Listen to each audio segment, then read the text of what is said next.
Hello friends, welcome to the UPSC analyser. तो आज हम 5 अगस्त का इंडियन एक्सप्रेस डिस्कस करेंगे। यहाँ पर फर्स्ट न्यूज़ है 23 booked under UAPA in Jammu and Kashmir since 2019 nearly half still in jail.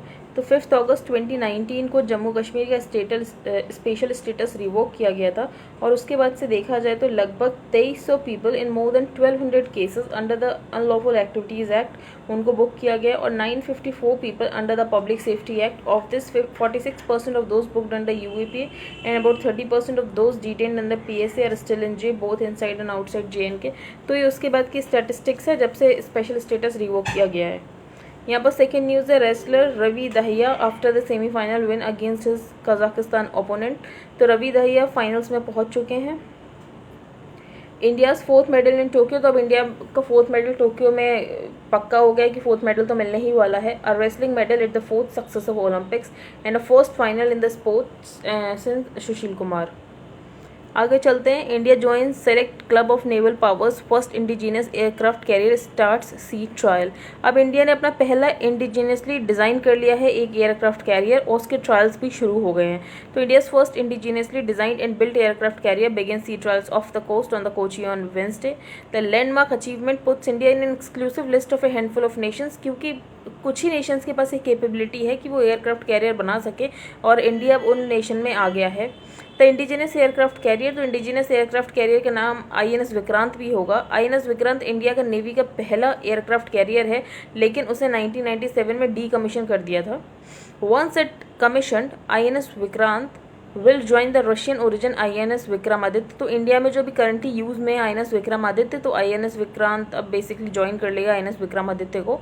Eight present India sole aircraft carrier. अब navy चाहती है कि एक और एयरक्राफ्ट कैरियर बनाया जाए, लेकिन अभी उसके लिए अप्रूवल नहीं मिली है। The government is still weighing the demand. China को लगभग इस डेकेड के एंड तक चाइना के पास 5 एयरक्राफ्ट कैरियर्स होंगे। हम आगे चलते हैं। यहाँ पर कोई इंपॉर्टेंट न्यूज़ नहीं है।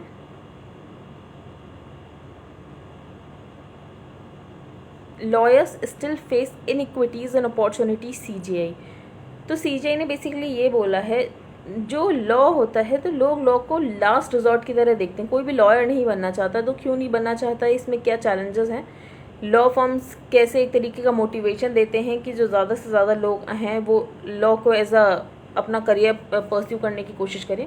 तो law firms have open fresh avenues for law graduates and incentivised it as a career, but inequalities and opportunities still exist.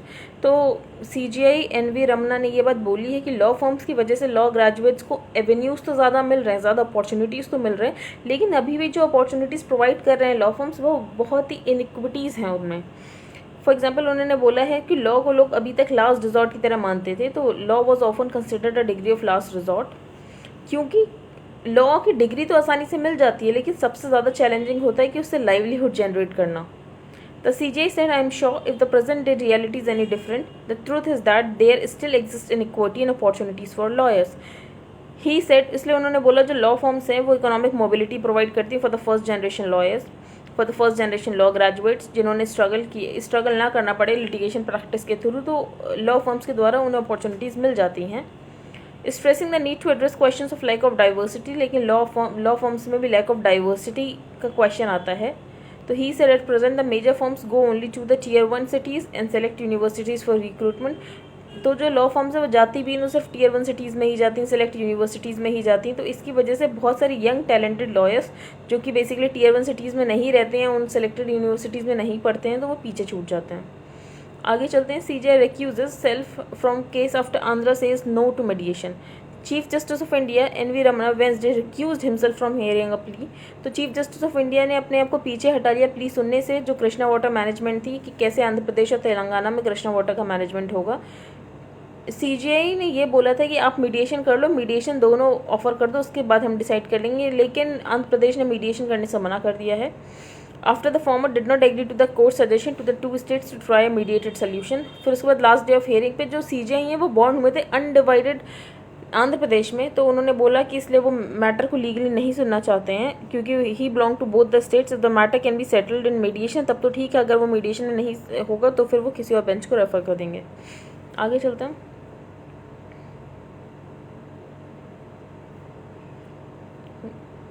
Punjab government amends archaic री marriage rules for widows of gallantry award winners. तो पंजाब में ये rule था पहले, जो gallantry award winners होते हैं उनकी वाइफ को जो ग्रांट है वो तब तक मिलती रहेगी जब तक उनकी वाइफ या तो विडो रहे या तो शादी करे, तो जो गैलेंट्री अवार्ड विनर है उसके भाई से ही शादी करे तब तक ही मिलेगा।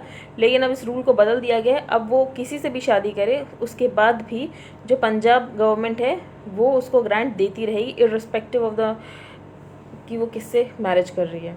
तो the Punjab government on Wednesday announced that it had amended the archaic rules dictating the grant of annuity to the widows of gallantry award winners and those who had remarried after their husbands being awarded the medals posthumously.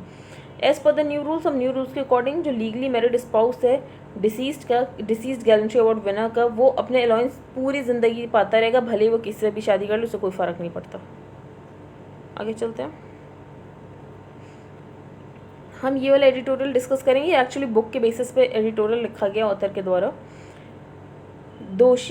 Rush दोषी की किताब है, उसके ऊपर ये editorial लिखा गया है। तो सबसे पहले ऑथर ने बोला, the first is to explain that China is indeed on its way to being an aggressive and expansionist power. यहाँ पर चाइना और यूएसए की जियोपॉलिटिक्स कैसे चेंज हो रही है, चाइना क्या करना चाहता है, यूएस क्या करना चाहता है, यूएस को कैसे काउंटर करना चाहिए, वो सारी चीज़ें बताई गई हैं। जैसे कि पहली बात ये है, जो चाइना है वो एग्रेसिव होता जा रहा है और एक्सपेंशनिस्ट पावर होता जा रहा है। It is out not just to displace the American order, वो सिर्फ अमेरिकन ऑर्डर को डिस्प्लेस नहीं करना चाहता बल्कि वो अपनी अलग इंटरनेशनल ऑर्डर बनाना चाहता है अपनी इमेज के through. The guiding thread through the book is that there is immense continuity in the Chinese approach to the world. अब जो चाइनीज़ अप्रोच है उसमें बहुत ज़्यादा कंटिन्यूटी देखी गई है, भले ही लीडर कोई भी हो। This continuity is derive from a single minded focus on national rejuvenation, क्योंकि वहाँ पर जो फोकस रहता है बेसिकली चाइना में, लीडरशिप कोई भी उनका फोकस यही होता है कि चाइना को रिजुविनेट करना है और साथ ही चाइना को ग्लोबल ऑर्डर में सबसे ऊपर लेकर आना है। जो कम्युनिस्ट पार्टी है वो वैनगार्ड है इस नेशनल रीजनरेशन की। उसके बाद फिर लीडर कोई भी हो, this rejuvenation involves not just immediate national names. तो इनके सिर्फ इमीडिएट नेशनल नेम्स नहीं है, जैसे कि ताइवान का यूनिफिकेशन कर लो, एक न्यू ऑर्डर बिल्डिंग कर लो जो कि ज़्यादा कोर्ट्स है वो। Xi Jinping represents not so much a break with the recent history of Chinese policy, जैसे कि भले ही स्लाइटली मोर ओपन और लेस अथॉरिटेरियन था चाइना पहले डेन जियोपिंग के अंदर या फिर हु जिनटाओ के अंदर, लेकिन इन सब का जो मेन एम है वो सेम है कि हमें करना है नेशनल रिजुविनेशन और चाइना को ग्लोबल ऑर्डर में सबसे ऊपर लेकर आना है। The perception of China's relative power in relation to the US, there is almost nothing the US could do to convince the China's of the benign intentions. अगर China जैसे US है वो चाइना को लेकर इतना एडवर्सेरियल नहीं भी है तो उसके लिए यूएस ये बात चाइना को समझा नहीं सकता, क्योंकि चाइना कभी भी कन्विंस नहीं होगा कि यूएस के बेनाइन इंटेंशंस है towards the China. There is almost a damned if you do, कि अगर आप करो तब भी कोई फ़ायदा नहीं, नहीं करो तब भी कोई फ़ायदा नहीं, वाली सिचुएशन हो गई यूएस के साथ। अगर यूएस को चाइना यूएस जो है अगर वो चाइना को नहीं इंटीग्रेट करता तो चाइना तो हॉस्टाइल हो ही जाता है यूएस की तरफ, और अगर इंटीग्रेट करता भी है तब भी कुछ नहीं हो पाता। For example, if you do not integrate China into the world order, it is an indication of hostile intention. अगर आप इंटीग्रेट करोगे भी तो क्या करता है फिर चाइना फ़ायदा उठाने लगता है, जैसे कि चाइना अभी तक most favoured nation WTO status में डेवलपिंग कंट्री का फ़ायदा उठा के और खुद को डेवलप करता जाता है और यूएस को इसके कारण नुकसान होता है। चाइनीज़ फॉरेन पॉलिसी आउटलुक कैसे कैसे बदला है, तो 1989 से 2008 तक चाइना की स्ट्रैटेजी सिंपल थी कि टू ब्लंट यूएस पावर और उसको चाइना पर हार्म नहीं करने देना है। फिर उसके बाद it economically engages and participates in international institutions to protect itself, its choice of weapons from submarines to missiles. अब जैसे चाइना ने बोला 2027 तक वो यूएस की मिलिट्री के ऑन पार बन जाएंगे। It's politically engages the world to soften limits. फिर 2009 के बाद जब ग्लोबल फाइनेंशियल क्राइसिस आ गई तो चाइना ने सोचा कि अब अपना खुद का मोड बिल्ड करते हैं, तो उसके बाद इन्होंने अपने खुद के इंटरनेशनल इंस्टीट्यूशंस बनाए, मिलिट्री एक्वायर्स की, ज़्यादा ऑफेंसिव कैपेबिलिटीज़ दिखाई उन्होंने और पॉलिटिकली खुद को ज़्यादा असर्ट करने की कोशिश की। अब जो चाइना है, अब का जो फेज़ है वो चाइना एक्सपेंशनिस्ट फेज़ पर पहुंच गया, जैसे कि इंडिया के साथ उसका टेरिटोरियल डिस्प्यूट शुरू हो गया। तो now China is moving on to an expansionist phase where the objective is to resolve all territorial disputes in its favour. वो चाहता है जो भी टेरिटोरियल डिस्प्यूट्स है वो चाइना के फेवर में हों, ज़्यादा से ज़्यादा बेसिस एक्वायर कर सके, यूएस को इविक्ट कर दे एशिया से और एक वर्ल्ड ऑर्डर बनाए जिसमें मोर इलिबरल इमेज हो।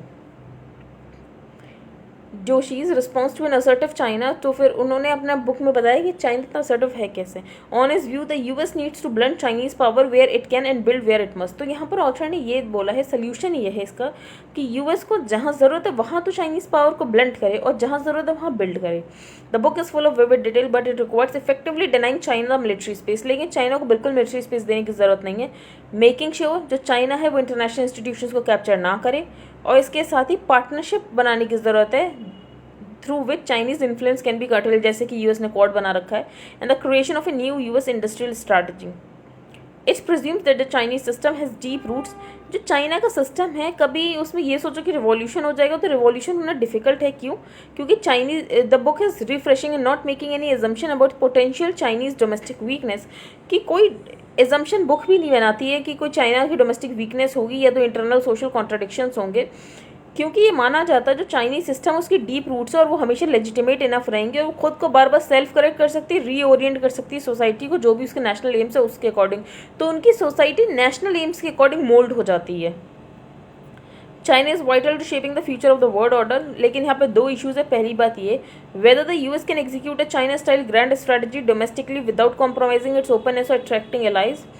अभी भी अमेरिका फर्स्ट है by any other name. A revitalised US democracy, अगर यूएस डेमोक्रेसी को रीवाइटलाइज कर दिया जाए, will of course have the power of its example. But just reiterating, लेकिन सिर्फ ये रीइटरेट करने वाली बात कि चाइना ऑथोरिटेरियनिज्म को फैलाता है, जो हम है वो डेमोक्रेसी को फैलाते हैं, यूएस डेमोक्रेसी को फैलाता है, तो ये वाली बात बिल्कुल आज तो नहीं चलेगी. ये बहुत ही ज़्यादा सिंपल नैरेटिव है. चाइना उससे बहुत ज़्यादा आगे बढ़ गया है.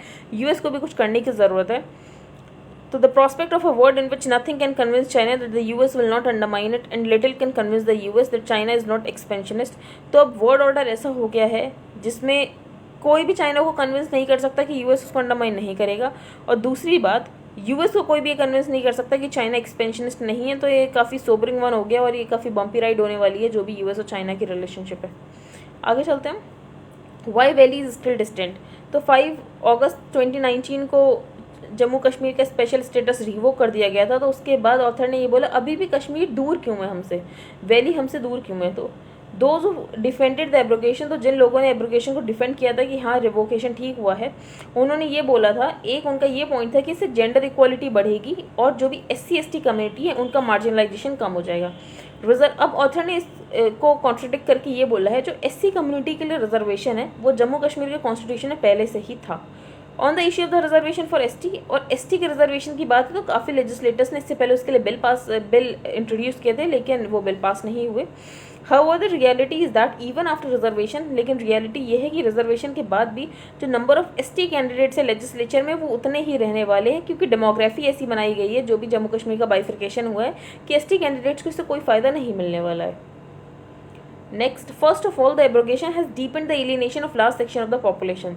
पहली बात, एब्रोगेशन के बाद जो जम्मू कश्मीर की पॉपुलेशन है वो अपने आप को बहुत एलिनेट महसूस करी, क्योंकि लोगों को कन्फाइन कर दिया गया था रिवोकेशन करते समय, उनसे तो कुछ डिस्कशन हुआ ही नहीं.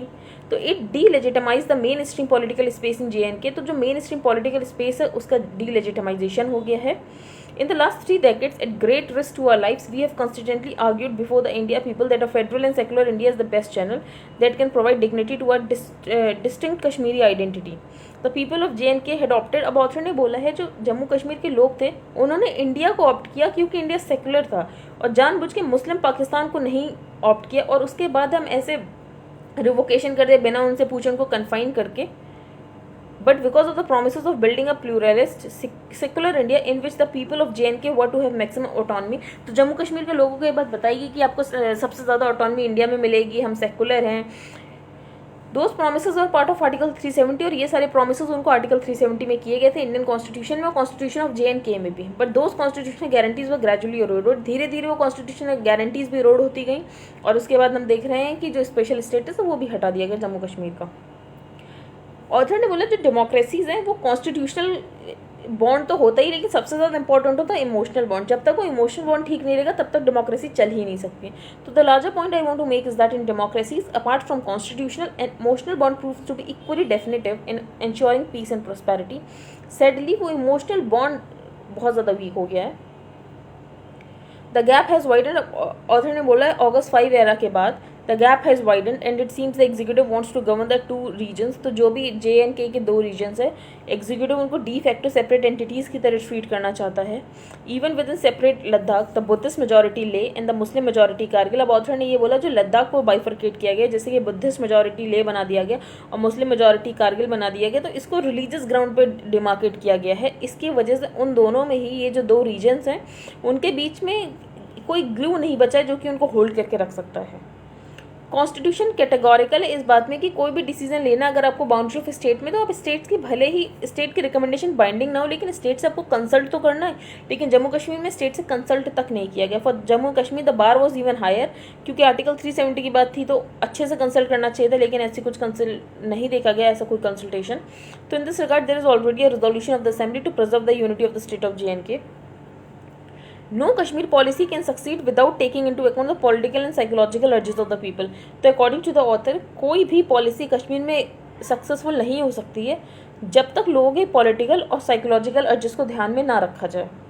आफ्टर ऑल जो गांधी की आइडियल पॉलिटिक्स थी, उन्होंने जिन्ना की रियल पॉलिटिक्स जो कश्मीर पर थी उसको ट्राइम्फ किया। तो गांधी की आइडियल पॉलिटिक्स ऐसी क्या थी कि जो जम्मू कश्मीर के लोगों ने सोचा कि नहीं नहीं हमें इंडिया में ही जुड़ना है। तो while keeping the unity of JNK, तो गांधी की पॉलिटिक्स ये थी कि जम्मू कश्मीर की यूनिटी को बरकरार रखते हुए साथ ही उनको रीजनल ऑटोनॉमी, तो डिसेंट्रलाइजेशन, तो जो कि दिया गया था जम्मू कश्मीर के स्पेशल कॉन्स्टिट्यूशन के द्वारा, उनको एक स्पेशल फ्लैग दिया गया था। और वहाँ पर जो भी डाइवर्स एस्पिरेशन है वेरियस रीजन्स की, सब रीजन्स की, कम्युनिटीज़ की, उन सबकी चीज़ों को अकोमोडेट करने की कोशिश करो। अब ऑथर ने बोला अब जो हो गया वो हो गया, अब किया क्या जा सकता है। तो सबसे पहले जो भी प्रिजनर्स लैंग्वेज कर रहे हैं डिफरेंट जेल्स में, उनको बाहर निकालने की बात की गई है। साथ ही बेसिक राइट्स देने की बात की गई है सारे कश्मीरियंस को। And putting an end to indiscriminate harassment, तो जो भी उनका हैरेसमेंट हो रहा है आज तक उस पर ख़त्म करने की बात की गई है। And immediate restoration of full statehood to JNK, और जल्द से जल्द फुल स्टेटहुड देने की बात की गई है जम्मू कश्मीर को। ये सारी चीज़ें प्री रिक्विजिट्स हैं। One of the essential lessons from the 1977 JNK assembly election was that. अब जो ऑथर ने ये बोला है, जो भी यूनियन में गवर्नमेंट होती है वो ये मान लेती है कि जम्मू कश्मीर के लोग जो लॉयल हैं वो सेंटर की तरफ है, लेकिन जो जम्मू कश्मीर के लोग लॉयल है वो देश की तरफ है, वो किसी पर्टिकुलर पार्टी की तरफ लॉयल नहीं होते हैं। तो one of the essential lessons from the 1977 JNK assembly election was that loyalty to India should not be constitute as loyalty to the ruling party at the centre. Democracy and national interest should not be seen as incompatible to each other. तो democracy और national interest को incompatibility के साथ नहीं देख सकते हैं। हम आगे चलते हैं। यहाँ पर इंडिया ने made in India aircraft carrier बना लिया है, तो उसके बारे में है। This is the first aircraft career design and built in India. तो ये पहला एयरक्राफ्ट कैरियर है जो कि इंडिया में डिजाइंड और इंडिया में ही बिल्ट है। एयरक्राफ्ट कैरियर किसी भी मेराइन, एक बहुत अच्छा मेराइन एसेट होता है, तो नेवी को पावरफुल करता है, तो which enhances the navy's capability. Many experts, अब काफ़ी एक्सपर्ट्स का ये मानना है जब इंडिया खुद के इंडिजिनस एयरक्राफ्ट कैरियर बना सकता है तो हम भी एक ब्लू वाटर नेवी जल्द से जल्द बनने वाले हैं, जिसके पास ये पावर होगी, कैपेसिटी होगी कि कैसे वो अपने नेशन की स्ट्रेंथ को प्रोजेक्ट कर सकता है। अब Indian aircraft carrier has been designed by the Indian Navy's directorate of naval design. तो ये किसके द्वारा बनाया गया? DND के द्वारा, कोचिन शिपयार्ड लिमिटेड में बना है, जो कि पब्लिक सेक्टर शिपयार्ड है under the ministry of shipping. सिर्फ 5 या 6 नेशंस के पास एक कैपेबिलिटी है, मैन्युफैक्चरिंग पावर है कि वो एयरक्राफ्ट कैरियर खुद बना सकते हैं। अब इंडिया ने इस क्लब को ज्वाइन कर लिया है। इंडिया के इससे पहले जो भी एयरक्राफ्ट कैरियर्स थे वो या तो ब्रिटिश होते थे या तो रशियंस होते थे। जो INS विक्रमादित्य जो कि अभी करंटली है वो रशिया का है। जो इससे पहले कंट्री के 2 अर्लियर कैरियर्स थे, INS विक्रांत और INS विराट, वो ब्रिटिश बिल्ट थे और उनको नेवी में 1961 और 1987 में रखा गया था। जो INS विक्रांत है, a majestic class 19,500 ton warship was the name of India's much loved first carrier. तो फर्स्ट एयरक्राफ्ट कैरियर का नाम इंडिया के INS विक्रांत था और इस इंडिजिनियसली बिल्ट एयरक्राफ्ट कैरियर का नाम भी INS विक्रांत ही रखा गया है। जो INS विक्रांत उसे डीकमीशन कर दिया गया था और विक्रांत ने काफ़ी अच्छा रोल भी प्ले किया था 1971 वॉर जो पाकिस्तान के साथ हुआ था। अब इंडिया के पास एक कैपेबिलिटी है, तो क्या इंडिया को और एयरक्राफ्ट कैरियर्स बनाने चाहिए? तो 2015 से नेवी बोल रही है कि हमें एक 3rd एयरक्राफ्ट कैरियर की भी ज़रूरत है, लेकिन अभी उसको अप्रूवल नहीं मिला है। और ये अगर बनेगा नया एयरक्राफ्ट कैरियर 3rd वाला, तो उसका नाम होगा INS विशाल। तो this propose carrier to be named INS Vishal is intended to be 65,000 tonne vessel, जो कि इससे विक्रमादित्य से काफ़ी बड़ा होगा। नेवी कन्विंस करने की कोशिश कर रही है गवर्नमेंट को कि ऑपरेशनल नेसेसिटी है 3rd कैरियर की, क्योंकि डेकेड के एंड तक चाइना के पास भी लगभग 5 एयरक्राफ्ट कैरियर्स होंगे, तो हमारे पास भी उससे कुछ तो उसके आसपास होने ही चाहिए। लेकिन chief of defence staff general Bipin Rawat ने ये बोल दिया है कि सबसे ज़्यादा ज़रूरी है अभी एक्विजिशन करना आर्म्ड फोर्सेस के लिए। हैज़ स्पोकन अगेंस्ट इन्वेस्टिंग, और उन्होंने ये बात बोली है कि थर्ड एयरक्राफ्ट कैरियर में इन्वेस्ट करने की कोई भी ज़रूरत नहीं है। एंड इज इंस्टेड सजेस्टेड, और उन्होंने इंस्टेड ये बात सजेस्ट की है जो लक्षद्वीप और अंडमान और निकोबार है उसको अनसिंकेबल नेवल एसेट्स की तरह यूज़ किया जा सकता है, तो थर्ड एयरक्राफ्ट कैरियर में पैसे खर्च करने की कोई ज़रूरत नहीं है। Non compliant current accounts RBI extends closure deadline. तो अगस्त 2020 में आरबीआई ने ये बोला था जिन बैंक्स के पास बहुत कम या कोई लोन एक्सपोजर नहीं है वो करंट अकाउंट नहीं खोल सकते हैं बोरोवर्स का। तो आरबीआई ने ये गाइडलाइंस में निकाला था कि जिन बैंक्स के पास लिटिल या कोई लोन एक्सपोजर नहीं है वो करंट अकाउंट नहीं खोल सकते हैं बोरोवर्स को, और and existing non compliant accounts had to be frozen, और जो भी नॉन कंप्लाइंट अकाउंट्स हैं उन्हें बंद करना पड़ेगा। The central bank's directive was aimed at cracking down on attempts by borrowers using current accounts at non lending banks to siphon off funds, क्योंकि ये देखा गया था सेंट्रल बैंक द्वारा जो बोरोवर्स हैं वो अपने करंट अकाउंट्स को कैसे यूज़ करते हैं फंड्स को साइफन ऑफ करने के लिए। अब हम लास्ट न्यूज़ डिस्कस करेंगे वर्ल्ड पेज पर। यहाँ पर हेलमंड प्रोविंस की बात की गई है, तो आपको पता होना चाहिए हेलमंड प्रोविंस कहाँ पर है, लोकेशन अफगानिस्तान में। तो US and Afghan air strikes hit Taliban targets overnight in southern Helmand province in an effort to dislodge the insurgents after they captured much of the provincial capital of the Lashkargah. I hope आपको आज का newspaper समझ आया होगा। If you like the video then please like share and subscribe. Thank you and have a nice day.